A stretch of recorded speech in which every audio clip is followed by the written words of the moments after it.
Hi, good evening. അപ്പോൾ നമ്മൾ ഇന്ന് എടുക്കുന്നത് Good evening, ma'am. Good evening BPCE 142 forensic psychology ആണ്. ഇതില് എക്സാം ഓറിയന്റഡ് ആണ്, നമുക്ക് ഇമ്പോർട്ടന്റ് ആയിട്ടുള്ള മാത്രം കേട്ടോ നമ്മൾ നോക്കുന്നത്. ഇപ്പൊ unit 1 introduction to forensic psychology. അപ്പൊ ഇതിന്റെ ക്വസ്റ്റ്യൻസ് ആദ്യം കാണിച്ചു തരാം. Define forensic psychology and explain its nature and scope. ആദ്യത്തെ ക്വസ്റ്റ്യൻ അതാണ് വന്നിട്ടുള്ളത്. December 2022 വന്നിട്ടുള്ളതാണ്. അടുത്ത ക്വസ്റ്റ്യൻ എന്ന് പറയാനുള്ളത് relationship between forensic psychology and related fields. അപ്പൊ നമ്മൾ ആദ്യം എന്ത് എഴുതണം?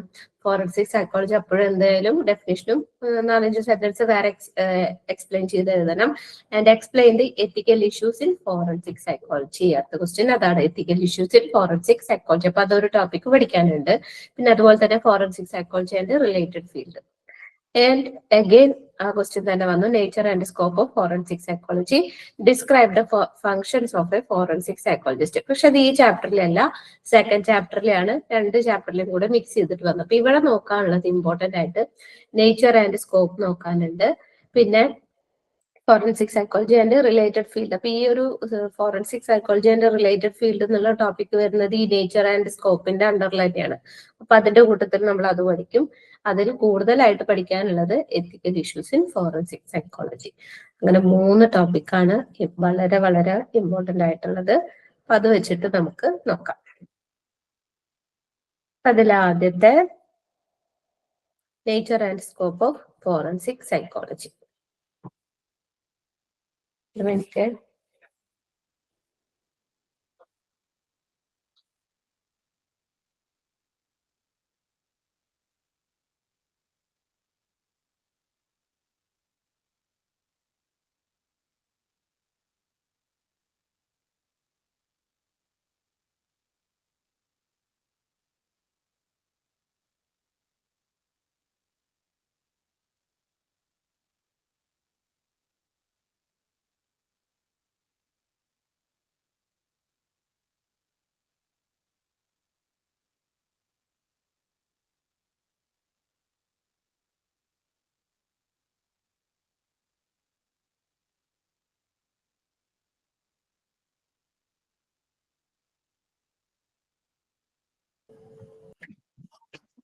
ഇപ്പോൾ nature and scope of forensic psychology. The word forensic, 1 minute join ആവുന്നുണ്ട്.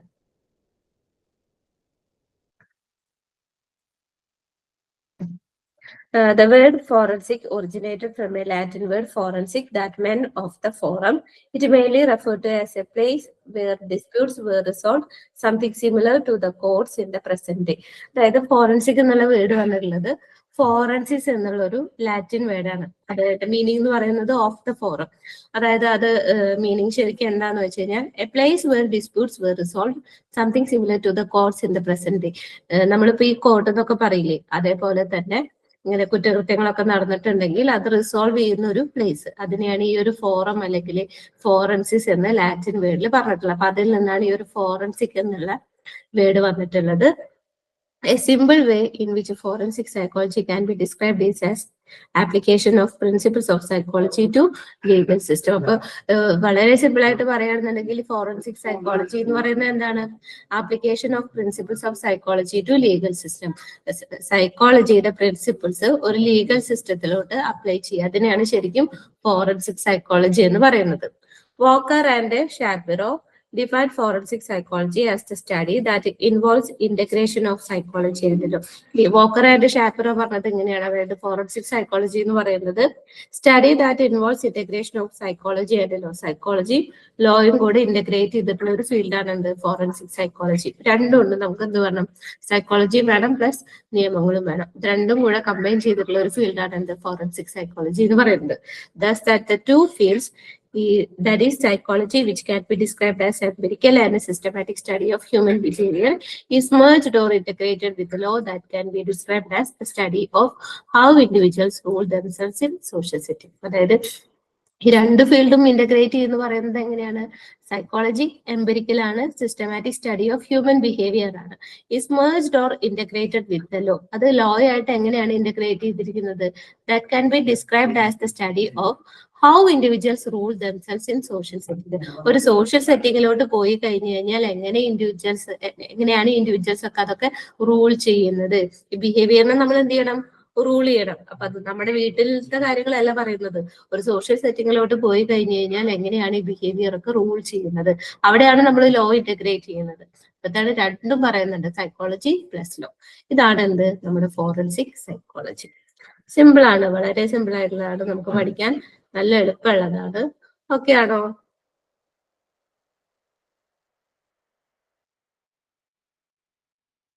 ഓക്കെ ആണോ? പറഞ്ഞേ. ഓക്കെ ആണ്.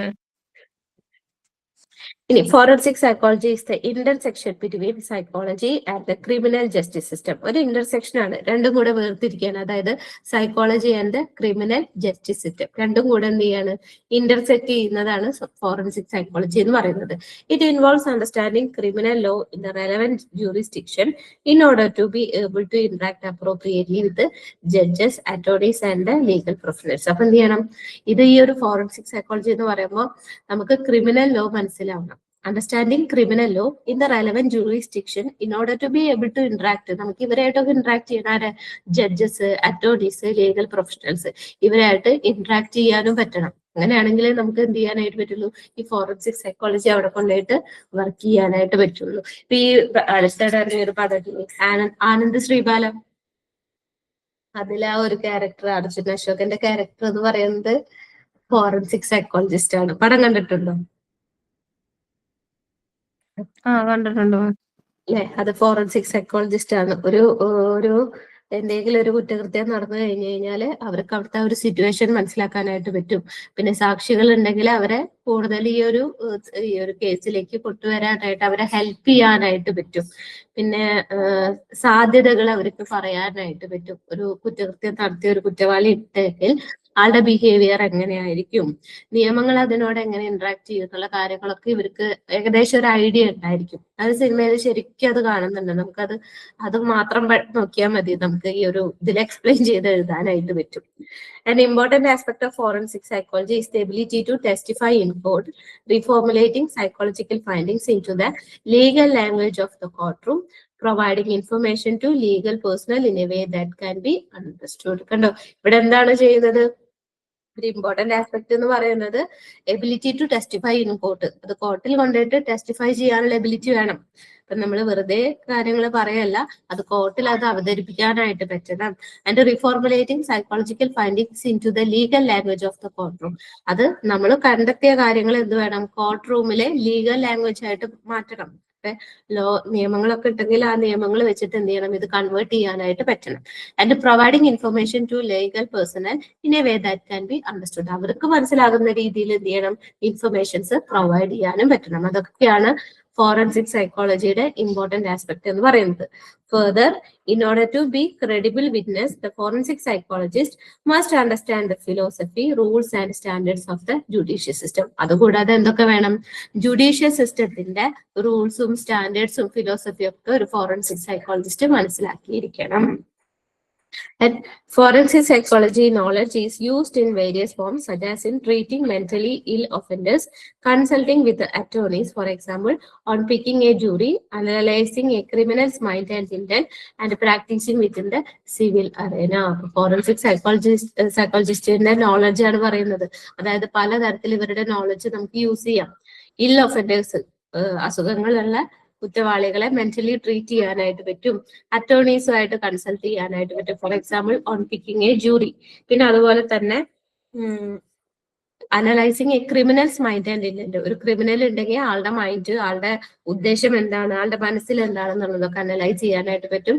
And practising within the civil arena. Civil arena ഒരു സിവിൽ ഏരിയ ആയിട്ട്, ഒരു സിവിൽ സെക്ഷനുമായിട്ട് പ്രാക്ടീസ് ചെയ്യാനും പറ്റും. ഇതൊക്കെ ഫോറൻസിക് സൈക്കോളജിസ്റ്റ് ചെയ്യുന്ന വെറൈറ്റി ജോബ്സ് ആണ്. അത് ഇത്രയും കാര്യങ്ങൾ അവർക്ക് ഹാൻഡിൽ ചെയ്യാനായിട്ട് പറ്റും. And a forensic psychologist may also choose to solely focus his or her career on research, ranging anywhere from examination of eyewitness testimony to learning how to improve integration method. പിന്നെ അടുത്ത കാര്യം പറയുന്നത് എന്താണ്? Chose to solely focus his or her career on റിസർച്ചിലോട്ട് focus ചെയ്യാം. അതായത് ranging anywhere from examination of eyewitness. അപ്പൊ ഐ വിറ്റ്നസിന് അതായത് ദൃക്സാക്ഷികളെ എക്സാമിൻ ചെയ്യുന്നത് മുതൽ to learning how to improve interrogation methods, ചോദ്യം ചെയ്യുന്ന രീതികൾ എങ്ങനെ ഇംപ്രൂവ് ചെയ്യാം അതിനെ കുറിച്ചുള്ള ഒരു ലേണിംഗ് അതുവരയ്ക്കും ഇവർക്ക് റിസർച്ച് ചെയ്യാനായിട്ട് പറ്റും. അത്രയും കാര്യങ്ങൾ ഫോറൻസിക് സൈക്കോളജിസ്റ്റിന്റെ കയ്യിൽ ഒതുങ്ങുന്ന കാര്യങ്ങളാണ്.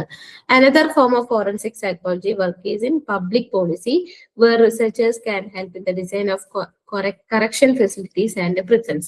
ഇനി അടുത്ത കാര്യം പറയുന്നത് ഈ റിസർച്ചേഴ്സിന് തന്നെ എന്ത് ചെയ്യാം, കറക്ഷൻ ഫെസിലിറ്റീസ്, അതായത് എന്തെങ്കിലും തിരുത്തലുകൾ കൊണ്ടുവരുന്നെങ്കിൽ അത് ചെയ്യാം. പിന്നെ ജയിലുമായിട്ട് ബന്ധപ്പെട്ട് എന്തെങ്കിലും മോഡിഫിക്കേഷൻസ് വരുന്നെങ്കിൽ അതും ഇവർക്ക് ചെയ്യാം. കാരണം എന്താണ്, കുറ്റവാളികളുടെ ബിഹേവിയർ ഇവർക്ക് ഏകദേശം ഒരു ഐഡിയ ഉണ്ട് എന്ന് പറഞ്ഞു. അപ്പൊ ജയിലിൽ പോയിട്ട് ഇപ്പൊ അവര് പുറത്തേക്ക് ഇറക്കാനുള്ള സാധ്യതയുണ്ടോ, ജയിലിൽ ചാടാനുള്ള സാധ്യതയുണ്ടോ, അപ്പൊ അത് നോക്കിയിട്ട് എന്ത് ചെയ്യാം, പ്രിസണില് ജയിലില് മോഡിഫൈ ചെയ്യാം, അല്ലെങ്കിൽ ഡിസൈനിൽ എന്തെങ്കിലും മാറ്റങ്ങൾ വരുത്താനായിട്ട് ഇവർക്ക് പറ്റും. ഇവർ പറഞ്ഞു കഴിഞ്ഞാൽ അത് നടപ്പിലാക്കാനും പറ്റും. The role of a forensic psychologist is simple in terms can be explained as assisting the legal system. അപ്പൊ വളരെ ചുരുക്കി പറഞ്ഞു കഴിഞ്ഞാൽ ഫോറൻസിക് സൈക്കോളജിസ്റ്റിന്റെ റോൾ എന്ന് പറയുന്നത് എന്താ, ലീഗൽ സിസ്റ്റത്തിനെ അസിസ്റ്റ് ചെയ്യുക. അതാണ് ശരിക്കും പെയിനായിട്ട് ഇവർ ചെയ്യുന്ന കാര്യങ്ങൾ. ഇത്രയൊക്കെയാണോ എന്ന് പറഞ്ഞേ? കുറെ ഉണ്ട്, നമ്മുടെ ടെക്സ്റ്റില് വാരി വലിച്ച് തന്നിട്ടുണ്ട്. ഞാൻ അവിടുന്ന് ഇവിടുന്നൊക്കെ കുറച്ച് പോയിന്റ് നല്ലോണം ഉണ്ട്. നമുക്ക് ഇത്ര എഴുതിയാൽ മതി, കാരണം ഒരു ഇൻട്രഡക്ഷൻ മാത്രമേ വേണ്ടുള്ളൂ. The forensic psychologist views the client or defendant from a different point of view than does a traditional clinical psychologist. അപ്പൊ എന്താണ്, ഫോറൻസിക് സൈക്കോളജിസ്റ്റ് ക്ലിനിക്കൽ സൈക്കോളജിസ്റ്റിനേക്കാൾ കുറച്ച് ഡിഫറെന്റ് ആണ്. കാരണം അവര് ഈ ഡിഫൻഡന്റിനെ അല്ലെങ്കിൽ പ്രതികളെ നോക്കി കാണുന്നത് വേറൊരു വ്യൂസിലാണ്. ഒരു ക്ലിനിക്കൽ സൈക്കോളജിസ്റ്റ് കാണുന്ന പോലെ എല്ലാവരും കാണുന്നത് ഫോറൻസിക് സൈക്കോളജിസ്റ്റ് നോക്കുന്നത്. Seeing the situation from the client's point of view or empathizing is not forensic psychologist task. കണ്ടോ, ഇവിടെ എംപതൈസിങ് എന്ന് പറയുന്ന ഒരു സംഭവം ഫോറൻസിക് സൈക്കോളജിസ്റ്റിന്റെ ഡിക്ഷണറിയിൽ ഇല്ല എന്ന് പറയാം. കാരണം എംപതി തോന്നിട്ട് എന്താണ്, ഒരു കാര്യമില്ല. Traditional psychological test and interview procedures are not sufficient when applied to the forensic situation. പിന്നെ അതുപോലെ തന്നെ ക്ലിനിക്കൽ സൈക്കോളജിക്കൽ കോണ്ടെക്സ്റ്റിൽ വരുന്ന ഈ ഒരു ഇന്റർവ്യൂ പ്രൊസീജിയർ, അതേപോലെ തന്നെ സൈക്കോളജിക്കൽ ടെസ്റ്റുകൾ, അതൊന്നും ഇവിടെ വർക്ക്ഔട്ട് ആവില്ല. ഫോറൻസിക് സിറ്റുവേഷനിൽ ഈ പറയുന്ന കാര്യങ്ങളൊന്നും നടക്കില്ല. ഇപ്പൊ എംപതൈസിങ് നടക്കില്ല, അതേപോലെ തന്നെ ട്രഡീഷണൽ സൈക്കോളജിക്കൽ ടെസ്റ്റ് നടക്കില്ല, ഇന്റർവ്യൂ പ്രൊസീജിയേഴ്സ് ഇതൊന്നും ഇവിടെ എന്തല്ല, സഫീഷ്യന്റ് അല്ല. ഇത്രയും നമുക്ക് ഇൻട്രഡക്ഷൻ വന്നു. ഓക്കെ, നേച്ചർ ആണ് നമ്മളിപ്പോ ഇത്രയും നേരം പറഞ്ഞത്. ഇനി നമുക്ക് സ്കോപ്പ് നോക്കാനുണ്ട്. ഓക്കെ ആണോ ഇതുവരെ? ഇനി അടുത്തത് relationship between psychology and law. ഇനി ഓരോ ഫീൽഡായിട്ട് ഫോറൻസിക് സൈക്കോളജിക്കുള്ള റിലേഷൻ ആണ് പറയുന്നത്. In the past several decades collaboration between psychology and law has grown prodigiously. അതായത് കുറച്ചു കാലങ്ങളായിട്ട് സൈക്കോളജി ലോ തമ്മിലുള്ള ഒരു കണക്ഷൻ വളർന്നു വരുന്നുണ്ട്. പ്രൊഡിഗിയസ്ലി ഗ്രോ എന്ന് പറഞ്ഞു കഴിഞ്ഞാൽ വളരെ കൂടുതലായിട്ട് വളർന്നു വരുന്നുണ്ട്. The number of journals, textbooks and continuing education workshops available in forensic psychology has increased. എന്താണ്, ഒരുപാട് ജേർണൽസ്, ടെക്സ്റ്റ് ബുക്സ്, എഡ്യൂക്കേഷൻ അതൊക്കെ ഈ ഒരു മേഖലയിൽ ഇങ്ങനെ ഡെവലപ്ഡ് ആയിട്ട് വരുന്നുണ്ട്. As the public interest in crime increased, clinical psychologists broadened their interest to include forensic questions and criminal behavior. അപ്പൊ പബ്ലിക് ഇൻട്രസ്റ്റ് ഈ ഒരു മേഖലയിൽ കൂടി വരുന്നതുകൊണ്ട്, അല്ലെങ്കിൽ ക്രൈമുകൾ നടന്നു വരുന്നതുകൊണ്ട് എന്തുണ്ട്, ക്ലിനിക്കൽ സൈക്കോളജിസ്റ്റുകളൊക്കെ അവരുടെ ഒരു ഫോറൻസിക് ക്വസ്റ്റ്യൻസ് അല്ലെങ്കിൽ ക്രിമിനൽ ബിഹേവിയർ ബേസ്ഡ് ആയിട്ടുള്ള ക്വസ്റ്റ്യൻസ് കൂടുതലായിട്ട് ഉൾപ്പെടുത്തി തുടങ്ങി. കാരണം ഈ ഒരു മേഖലയിലേക്ക് എന്താണ് കൂടുതൽ താല്പര്യങ്ങൾ വന്നു തുടങ്ങി. There are three ways in which psychology and law interact. Psychology ലോയും തമ്മിൽ ഇന്ററാക്ട് ചെയ്യുന്ന മൂന്ന് വഴികളാണ് പറയുന്നത്. മൂന്ന് കാര്യങ്ങൾ, ഈ മൂന്ന് രീതിയിലാണ് സൈക്കോളജിയും അതേപോലെ തന്നെ ലോയും ഇന്ററാക്ട് ആവുന്നത്. മൂന്നെണ്ണം പറയാം. First one, the practice of psychology in legal setting. എന്താണ്, ലീഗൽ സെറ്റിംഗില് സൈക്കോളജി പ്രാക്ടീസ് ചെയ്യുക. അതായത് സൈക്കോളജി ഇൻ ദ ലോ, നിയമത്തിലെ മനഃശാസ്ത്രം. നിയമത്തിലെ മനഃശാസ്ത്രമാണ് സൈക്കോളജി ഇൻ ദ ലോ. ആദ്യത്തെയാണ് നിയമത്തിലെ മനഃശാസ്ത്രം. ഇനി നെക്സ്റ്റ് എന്ന് പറയുന്നത് the effects of law on the practice of psychology, അതായത് സൈക്കോളജി ബൈ ദ ലോ, അതായത് നിയമപ്രകാരമുള്ള മനഃശാസ്ത്രം. The effects of law on the practice of psychology. Psychology practice ചെയ്യുന്നതിൽ ലോന്റെ ഇഫക്റ്റ്, അതായത് നിയമപ്രകാരമായിരിക്കണം ഇവിടെ സൈക്കോളജിക്കൽ പ്രിൻസിപ്പിൾസ് നമ്മൾ അപ്ലൈ ചെയ്യാനായിട്ട്, അതായത് നിയമപ്രകാരമുള്ള മനഃശാസ്ത്രം. ഇനി മൂന്നാമത് പറയുന്നത് the research and scholarly inquiry as applied to legal issues, psychology of the law, അതായത് നിയമത്തിന്റെ മനഃശാസ്ത്രം, അതായത് നിയമത്തിൽ എന്തുണ്ട്, സൈക്കോളജിക്കൽ ഫാക്ടേഴ്സ് ഉണ്ട്. അതാണ് മൂന്നാമത്തെ വേ. അങ്ങനെ 3 തരത്തിലാണ് എന്ത് സൈക്കോളജി ലോയും തമ്മിൽ ഇന്ററാക്ട് ആവുന്നത്. ആദ്യം psychology in the law, next വരുന്നത് സൈക്കോളജി ബൈ ദ ലോ, മൂന്നാമത് വരുന്നത് psychology of the law. 3 okay ആണോ? ഓക്കെ ആണ് മാം. ഒരു minute.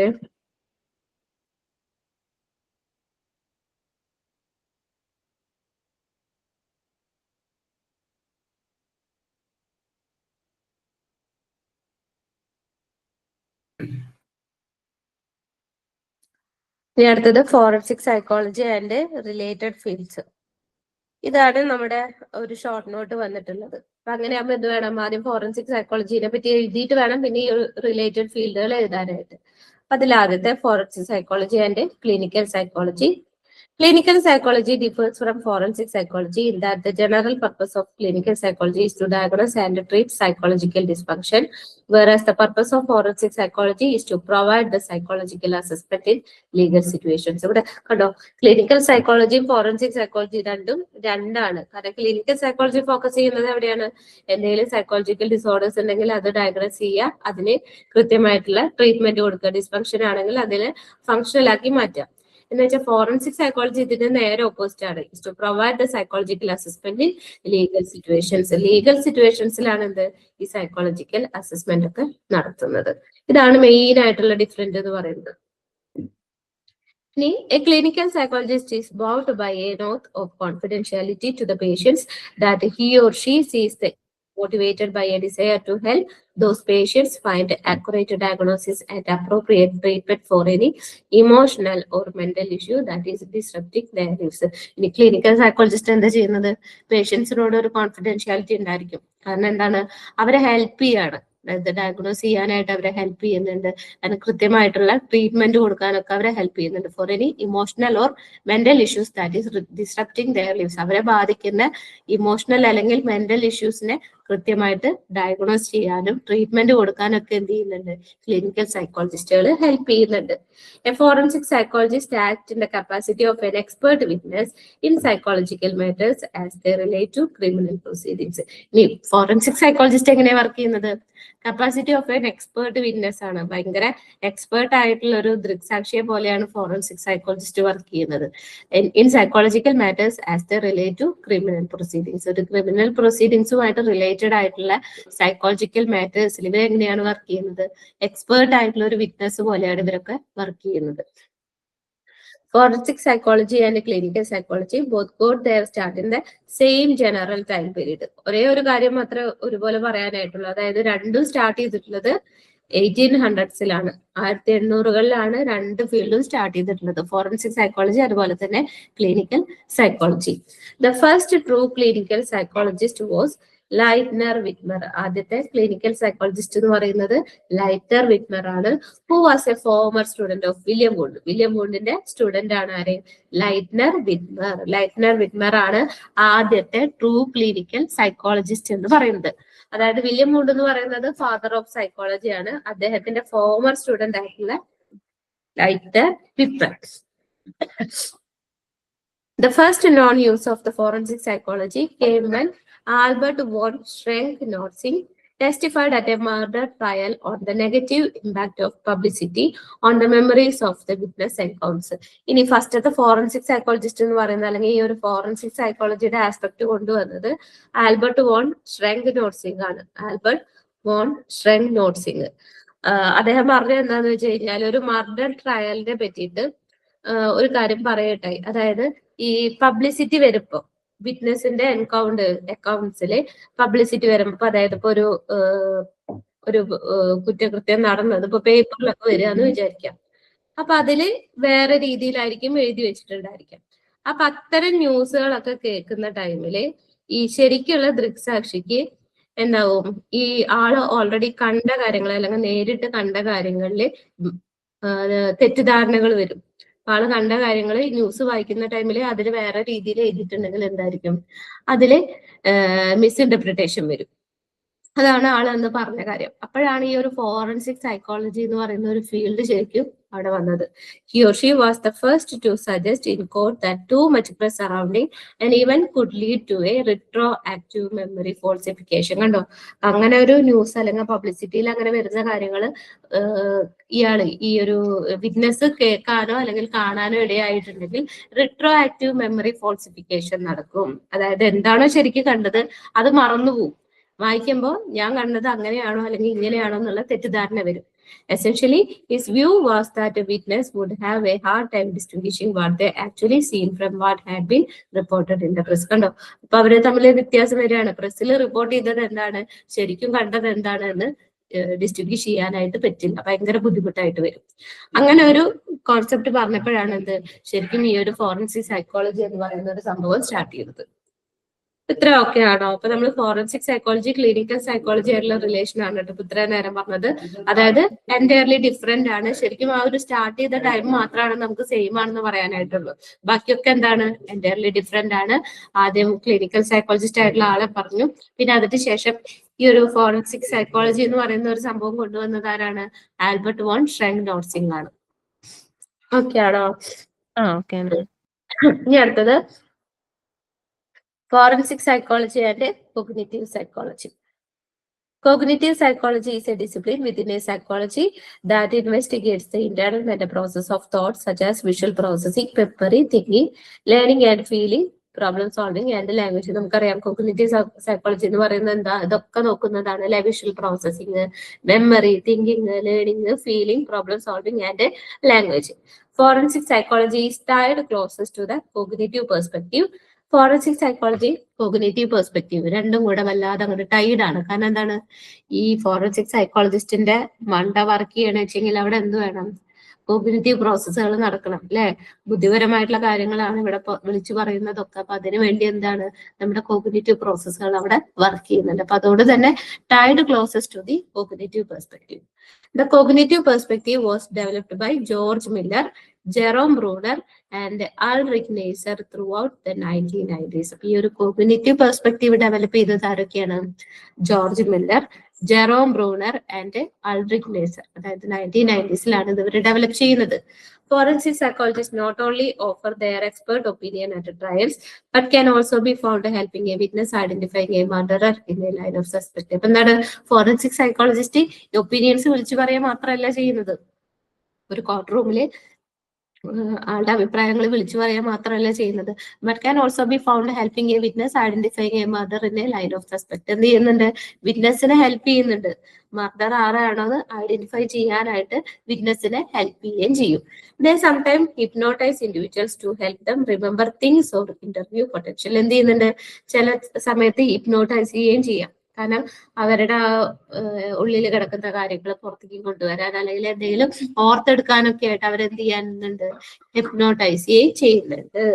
The forensic psychology is most directly related to the cognitive perspective because most of this profession deals with the mentality, memories and conscious thoughts. എന്താണ് forensic psychology? അപ്പൊ എന്താണ്, cognitive പെർസ്പെക്റ്റീവുമായിട്ട് directly related ആണ്. നമ്മൾ നേരത്തെ പറഞ്ഞ പോലെ തന്നെ എന്ത് വേണം, മെന്റലി ഒരുപാട് എഫേർട്ട് എടുക്കുന്നുണ്ട്. മെമ്മറീസ്, കോൺഷ്യസ് തോട്ട്സ് ഇതൊക്കെ ഒരേപോലെ വർക്ക് ചെയ്യുന്നുണ്ട്. എങ്കിൽ മാത്രം എന്ത് ചെയ്യാനായിട്ട് പറ്റുള്ളൂ, ആൾക്ക് പറയുന്ന കാര്യങ്ങളൊക്കെ പറയാനും ഇൻഫർമേഷൻസ് പ്രൊവൈഡ് ചെയ്യാനും ഈ വിറ്റ്നസിനെ ഹെൽപ്പ് ചെയ്യാനും ഒക്കെ ആയിട്ട് പറ്റത്തുള്ളൂ. A psychologist assess witnesses and suspects for accuracy in objective thoughts and help enhance memory to uncover the truth and put away the bad case. അപ്പൊ ഈ ഫോറൻസിക് സൈക്കോളജിസ്റ്റ് എന്ത് ചെയ്യുന്നുണ്ട്, വിറ്റ്നസ്സുകളെ അസസ് ചെയ്യുന്നുണ്ട്.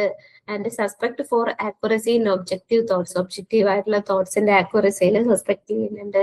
ആൻഡ് ഹെൽപ്പ് എൻഹാൻസ് മെമ്മറീസ്, എന്തെങ്കിലും പുറത്തേക്ക് വരാതെ കിടക്കുന്നുണ്ടെങ്കിൽ അത്തരം ഓർമ്മകളെ എൻഹാൻസ് ചെയ്യുന്നുണ്ട്. ടു അൺകവർ ദ ട്രൂത്ത്, സത്യം പുറത്തേക്ക് കൊണ്ടുവരാനായിട്ട്. And put away the bad case, മോശമായിട്ടുള്ള വ്യക്തികളെ ഒഴിവാക്കാനും ഹെൽപ്പ് ചെയ്യുന്നുണ്ട്. ഇത്തരം കാര്യങ്ങളൊക്കെ ചെയ്യാനായിട്ട് ഫോറൻസിക് സൈക്കോളജിസ്റ്റിന് പറ്റും. അപ്പൊ ഇതിനൊക്കെ എന്ത് വേണമെന്നാണ് പറയുന്നത്?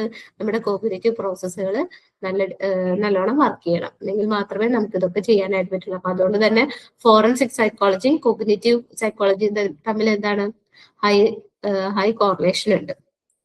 ഓക്കെ ആണോ? ഓക്കെ ആണ് മാം. ഇത്രയും മതി, ബാക്കി നമുക്ക് നാളെ മോർണിംഗ് എടുക്കാം കേട്ടോ.